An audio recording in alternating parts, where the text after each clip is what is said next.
नमस्कार, आप सभी का स्वागत है हमारे YouTube channel Credible Classes Online Tech में। और मैं आयुष प्रताप सिंह यहाँ पुनः उपस्थित हूँ आपके लिए हिंदी का वीडियो लेकर के, हिंदी के पाठ को लेकर के। ठीक, पहले वीडियो में हमने आपको बताया था कि हम हिंदी के पाठ्यक्रम में क्या क्या पढ़ने वाले हैं, और आज हमारा दूसरा वीडियो है जब हम अपने पाठ्यक्रम को शुरू कर रहे हैं। ठीक है, तो हमारा जो पहला पाठ्यक्रम है, पाठ्यक्रम के क्रमों में जो हमारा पहला लेसन है उसमें हम पढ़ने जा रहे हैं भाषा। क्या पढ़ने जा रहे हैं? भाषा। किसी भी विषय की जानकारी के लिए, खास करके हिंदी या इंग्लिश की जानकारी के लिए, हमें उसकी भाषा को पढ़ना बहुत आवश्यक है। ठीक, तो इसीलिए हम अपना पहला पाठ भाषा आज शुरू कर रहे हैं। ठीक है, तो चलिए शुरू करते हैं। भाषा। क्या दोस्तों आपको पता है कि भाषा कहते किसे हैं? शायद आपने पढ़ा होगा पिछली कक्षाओं में। जी हाँ, बिल्कुल सही, आपने पढ़ा होगा कि भाषा क्या होती है। तो चलिए आज हम इसे शुरुआत करते हैं। यहाँ पे पढ़ते हैं भाषा। तो भाषा मुख से उच्चारित होने वाले शब्दों एवं वाक्यों का वह समूह है जिसके द्वारा मन की बात बतलाई जाती है। एक बार पुनः जानते हैं, भाषा मुख से उच्चारित होने वाले शब्दों और वाक्यों का वह समूह है जिसके द्वारा मन की बात बतलाई जाती है। जी हाँ दोस्तों, अगर हम दूसरे शब्दों में कहें तो भाषा एक ऐसा माध्यम है, भाषा एक ऐसा माध्यम है जिसके द्वारा हम श्रोता को, अर्थात किसी अन्य व्यक्ति को, अपने हृदय की बात, अपने मन की बात या अपने विचार उन तक पहुंचाते हैं और उनके बातों या विचारों को हम स्वयं ग्रहण करते हैं। ठीक है, समझ में आया? ठीक, तो भाषा एक ऐसा माध्यम है जिसके द्वारा हम किसी दूसरे के विचारों या भावनाओं को स्वयं ग्रहण करते हैं और अपने भावनाओं और विचारों को उन तक पहुंचाते हैं। ठीक है, जी हाँ, हमारे देश में कई तरह की भाषाएं बोली जाती हैं, हर भाषा का यही काम है। ठीक है, चलिए अब हम पढ़ते हैं भाषा के प्रकार के बारे में। तो भाषा के मुख्य रूप से 3 प्रकार हैं। पहला है मौखिक भाषा, दूसरा है लिखित भाषा और तीसरा है सांकेतिक भाषा। ठीक, आपने बचपन में भी ये पढ़ा होगा। बहुत सारे बच्चे 2 तरह के पढ़ते हैं, मौखिक और लिखित, पर यहाँ पे 3 तरह की भाषाओं का वर्णन किया गया है। तो मौखिक भाषा, लिखित भाषा और सांकेतिक भाषा, ये 3 प्रकार की भाषाएं होती हैं। अब मौखिक भाषा क्या होती है, लिखित क्या होती है और सांकेतिक क्या होती है, ये भी हम इसमें जानेंगे। तो मौखिक भाषा क्या होती है? सबसे पहला है प्रकार मौखिक भाषा, इसी के बारे में बात करते हैं। तो आप विद्यालय जाते होंगे, विद्यालय में आपको जो पाठ पढ़ाया जाता होगा वो अध्यापक महोदय ऊपर व्हाइट बोर्ड या ब्लैक बोर्ड के पास खड़े होकर के आपको वो पाठ अपने मुख से बोल करके समझाते हैं, प्रश्नों के हल को बोल करके बताते हैं और आप उसे कान से सुन करके समझते हैं। तो जब हम भाषा का इस स्वरूप, भाषा के स्वरूप को देखें जहां पर हम बोल करके अपने भावनाओं या विचारों को दूसरे तक पहुंचा रहे हैं, तो वहां पे भाषा का मौखिक स्वरूप पाएंगे, अर्थात मौखिक भाषा पाएंगे।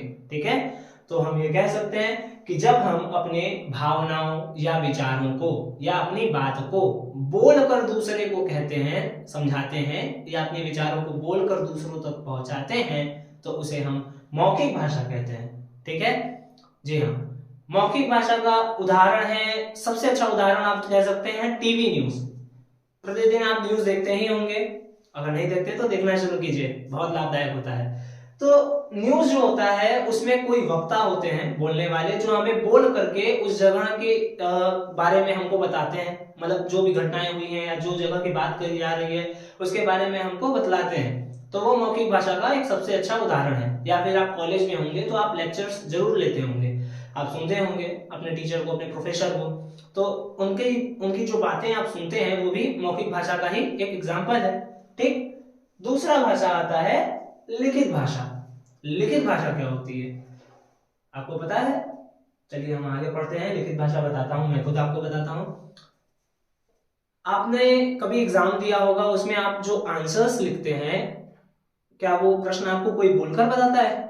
नहीं, बिल्कुल नहीं। जी हाँ, तो उसमें प्रश्न लिखे होते हैं पेपर में और हम बस आंसर देख करके लिख देते हैं। ठीक है, तो जब हम किसी को अपनी भाषा, अपने भावनाओं को, अपने विचारों को बोल कर न बताएं, अपितु लिख कर बताएं, बोलने की जगह लिख कर बताते हैं, तो वहां पर लिखित भाषा का प्रयोग होता है। जैसे आपने कभी पत्र लिखा होगा, आपके एग्जाम्स में भी आते होंगे पत्र लेखन, कि अपने प्रधानाचार्य को छुट्टी के लिए एक प्रार्थना पत्र लिखी, आपने ऐसा लिखा होगा, है ना। तो ये जो पत्र लेखन की जो भाषा है वो लिखित भाषा के अंतर्गत आती है। चाहे तो हम प्रधानाचार्य को बोलकर भी बता सकते हैं कि सर आज मेरी तबीयत नहीं सही है, मैं जा रहा हूँ, परंतु हम ऐसा नहीं करते, हम उसको बकायदा उसको लिखते हैं, लिख करके अपनी बात को अपने प्रधानाचार्य या प्रधान अध्यापक को देते हैं। तो ये लिखित भाषा का सबसे अच्छा उदाहरण भी है और लिखित भाषा समझने के लिए सबसे अच्छी माध्यम भी है। ठीक, तो एक बार इसका परिभाषा बता दूं तो लिखित भाषा उसे कहते हैं जिसमें हम अपने भावनाओं या विचारों को दूसरों को लिख करके बताते हैं, उसको लिखित भाषा कहते हैं। ठीक है, अपने अगले भाषा की ओर बढ़ते हैं, वो है सांकेतिक भाषा। हाँ, सबसे मस्त भाषा यह है दोस्तों। तो आपके यहाँ मेहमान आए होंगे, कभी गेस्ट वगैरह आए होंगे, तो जब वो आते हैं तो जब उन्हें नाश्ता वगैरह कुछ दिया जाता है ना, तो वो ऐसे कहते हैं ले लो, तो पीछे मम्मा खड़ी होती हैं, वो कहती हैं ऐसे लेना नहीं, अपना सर हिला करके वो इशारे करती हैं कि नहीं लेना। या फिर वो आते हैं तो मम्मी या पापा कोई खड़े होते हैं, तो आप अगर उन्हें नहीं जानते तो आप तो बचते हैं, परंतु वो ऐसे बोलते हैं कि ऐसे इशारा करते हैं उनके पाँव की ओर, कि पाँव वो ऐसे इशारे से बताते हैं ना। जी हाँ, तो ये सांकेतिक भाषा का सबसे अच्छा उदाहरण है और सांकेतिक भाषा समझने के लिए सबसे अच्छा माध्यम है। तो हम ये कह सकते हैं कि सांकेतिक भाषा वो भाषा है जिसमें हम अपने चेहरे के या अपने शरीर के अंगों के भाव भंगिमाओं द्वारा कोई संदेश या कोई बात या अपने हृदय की बात दूसरों तक पहुंचाते हैं। ठीक है, तो जब हम अपने भाव भंगिमाओं द्वारा, अपने चेहरे के भाव भंगिमाओं द्वारा अपने मन की बात को दूसरों तक पहुंचाते हैं तो उसे हम सांकेतिक भाषा कहते हैं। इसका सबसे अच्छा उदाहरण एक माता और बेटे के बीच हुई या एक पिता और बेटे के बीच हुई बातें भाव भंगिमाओं के माध्यम से। ठीक है, हाँ, तो यह है सांकेतिक भाषा। ठीक, चलिए, आशा है कि आपको लिखित भाषा, मौखिक भाषा और सांकेतिक भाषा ये तीनों प्रकार समझ में आए होंगे।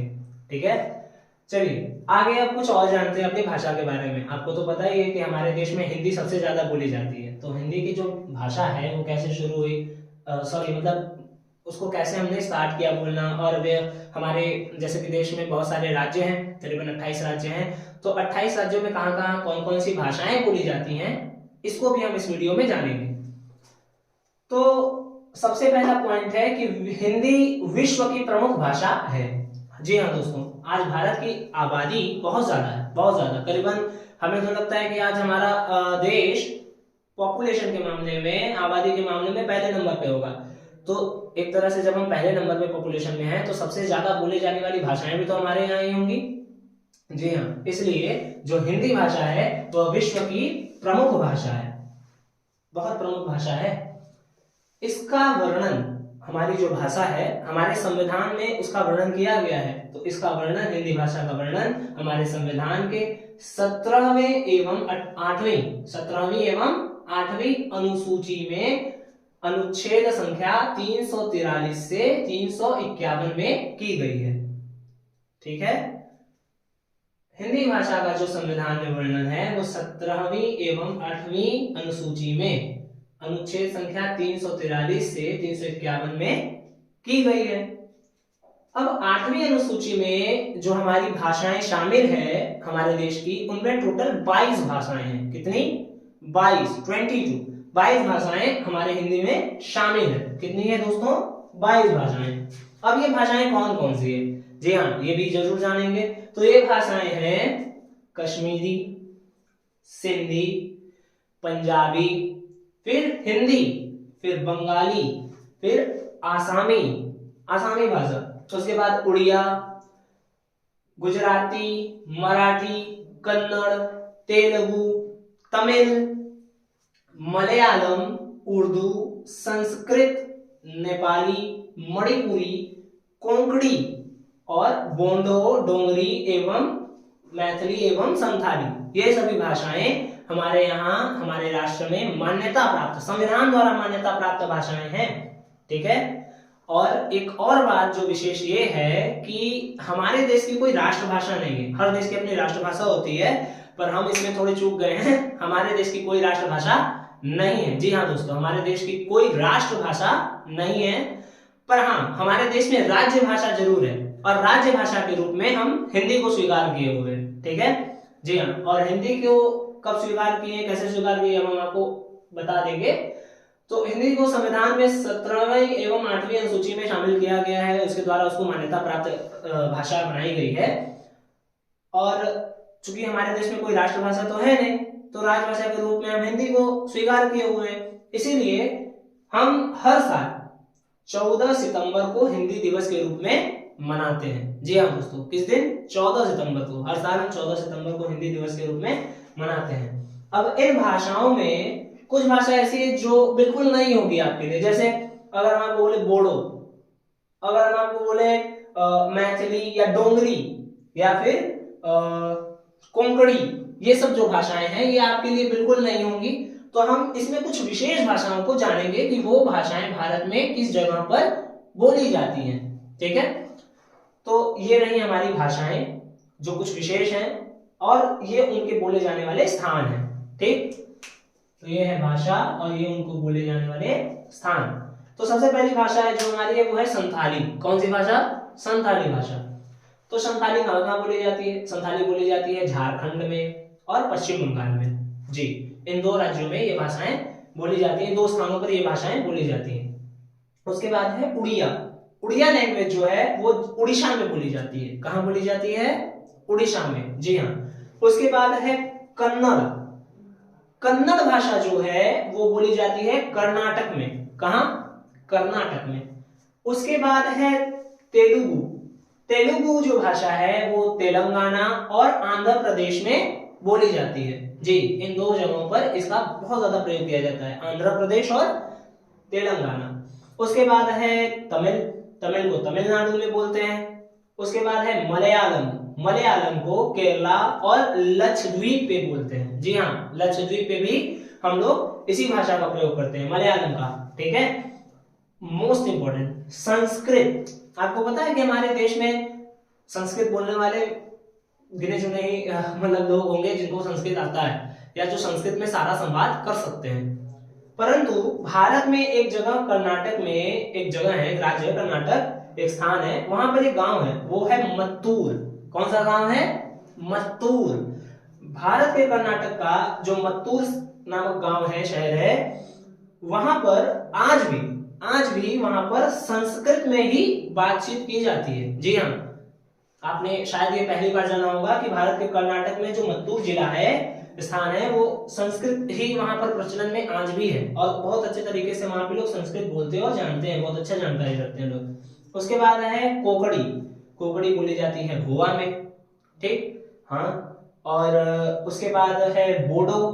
बोडो बोली जाती है असम में। कहाँ बोली जाती है? असम में। असम की एक और भाषा है असमिया या आसामी जिसे कहते हैं, ये भी आप जान लीजिए।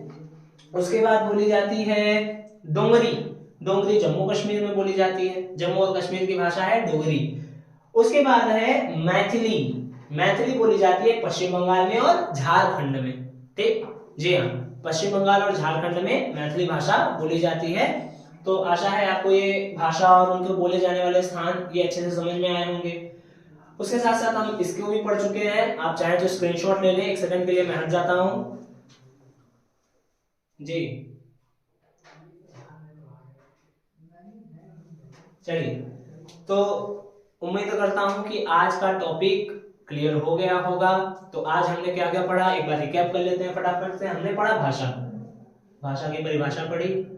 मैंने दूसरे शब्दों में भी आपको बताया कि भाषा एक माध्यम है जिसके द्वारा हम अपने विचारों का आदान प्रदान करते हैं, या जो भी मैंने आपको बताया आप लिख लीजिएगा, आपको पीपीटी में तैयार करके आपको दे दिया जाएगा नोट्स। उसके बाद हमने भाषा के प्रकार पढ़े, 3 प्रकार के होते हैं, मौखिक, लिखित और सांकेतिक। हमने अपने संविधान में जो भाषा का महत्व बताया गया है हिंदी भाषा का, उसके बारे में भी ये चीजें मैंने आपको बताया, आपको सारी चीजें बता दी। उसके बाद कुछ भाषाएं विशेष जो बोली जाती है और जिनके बारे में हम शायद नहीं जानते, उन भाषाओं के बारे में भी और उनके बोले जाने वाले स्थान के बारे में भी मैंने आपको बता दिया। और जो बचे कुछ भाषा से संबंधित जो नोट्स हैं वो मैं आपको पीपीटी के माध्यम से आपको प्रोवाइड करा दूंगा। जी हाँ दोस्तों, तब तक के लिए आप घर पर पढ़ें, तैयारी करें। ठीक, मिलते हैं अगले वीडियो में। नमस्कार, जय हिंद।